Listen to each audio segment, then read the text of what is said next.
Shalom, semangat pagi Bapak Ibu Saudara yang terkasih di dalam nama Tuhan Yesus Kristus. Demikian firman Tuhan di dalam surat 1 Korintus pasal 15 ayat yang pertama dan yang kedua.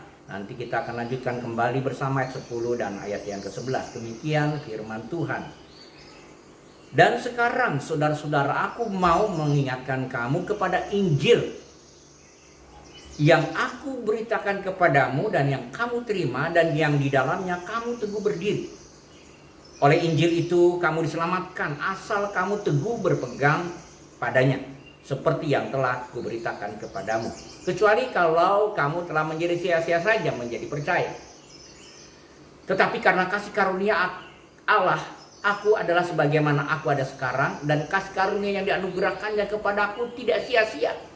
Sebaliknya, aku telah bekerja lebih keras daripada mereka semua, tetapi bukannya aku, melainkan kasih karunia Allah yang menyertai aku.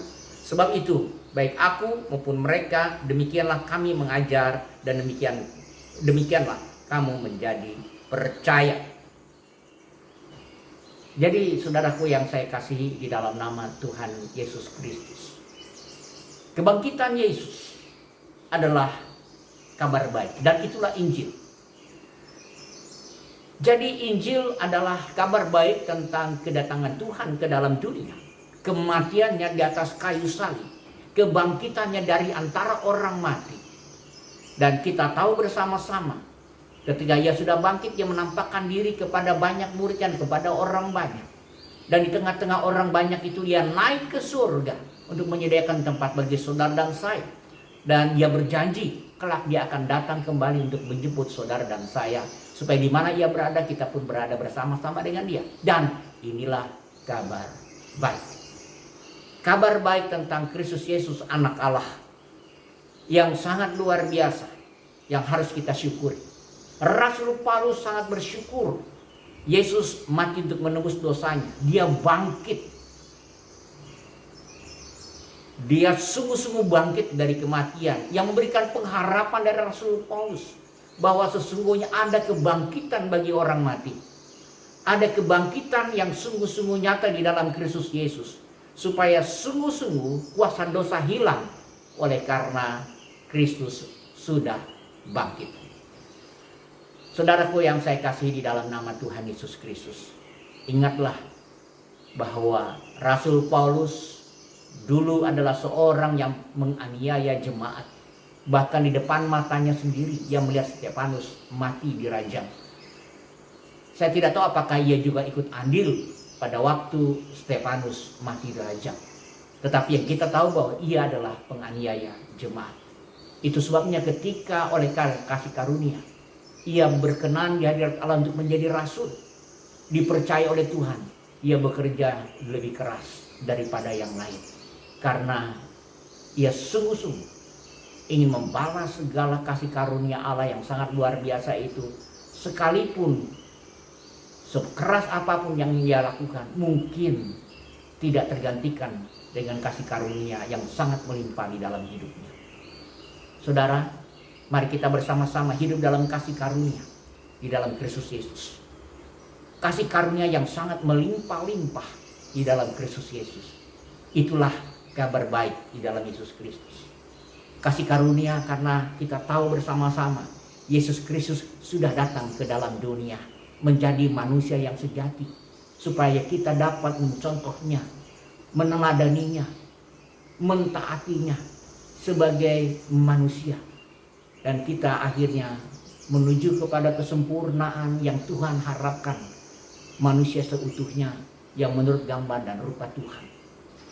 Yesus lahir, Yesus mati untuk menebus dosa-dosa saudara dan saya, dan sudah dirancangkan sebelum dunia dijadikan.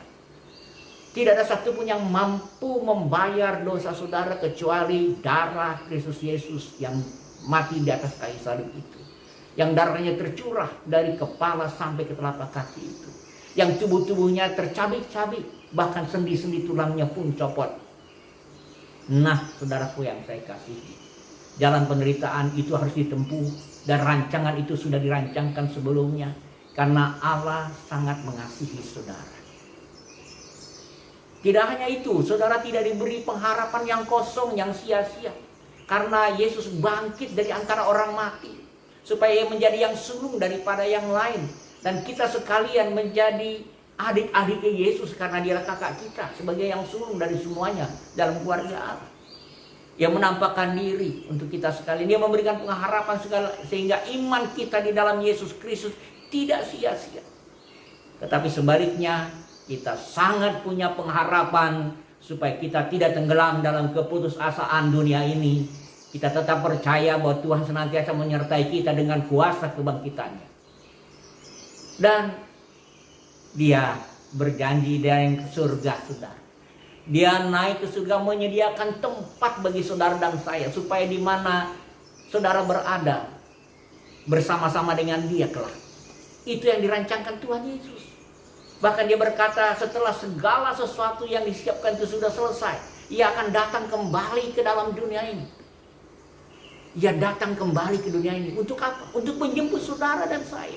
Kita dijemput oleh dia, supaya di mana ia berada, kita pun berada bersama-sama dengan dia. Saudara, inilah Injil, kabar baik. Saya akan berikan untuk mempermudah mengingat apa itu Injil. Jangan sampai kita sebagai orang Kristen tidak mengerti Injil. Injil adalah kabar baik tentang Yesus Kristus, anak Allah, yang menebus dosa kita, memberikan pengharapan kepada kita, dan bahkan janji yang sangat indah, harta warisan yang sangat indah. Dia naik ke surga untuk menyediakan tempat, dan kelak akan datang kembali. Pasti dia akan datang kembali untuk menjemput saudara dan saya, supaya di mana ia berada, kita pun berada bersama-sama dengan ia di surga. Tempat hidup yang kekal, penuh dengan pujian, penuh dengan sukacita. Lihat 5 jari saya. Kelingking, dia lahir sebagai manusia. Jari manis, kita ingat dia menyatakan kasih dan cintanya mati di atas kayu salib. Jari tengah, inilah kebangkitan dia. Nah, saudaraku yang saya kasihi, dan jari telunjuk, dia naik ke surga untuk menyediakan tempat bagi kita. Jari jempol ini menyatakan kita, dia akan kelak akan datang kembali untuk menjemput kita, supaya di mana ia berada, kita pun berada bersama-sama dengan dia. Dia lahir, dia mati, dia bangkit, dia naik ke surga, dan dia akan datang kembali ke dalam dunia bagi saudara dan saya. Kabar baik, Injil tentang Yesus Kristus, anak Allah. Semangat pagi, Tuhan Yesus memberkati. Thank you.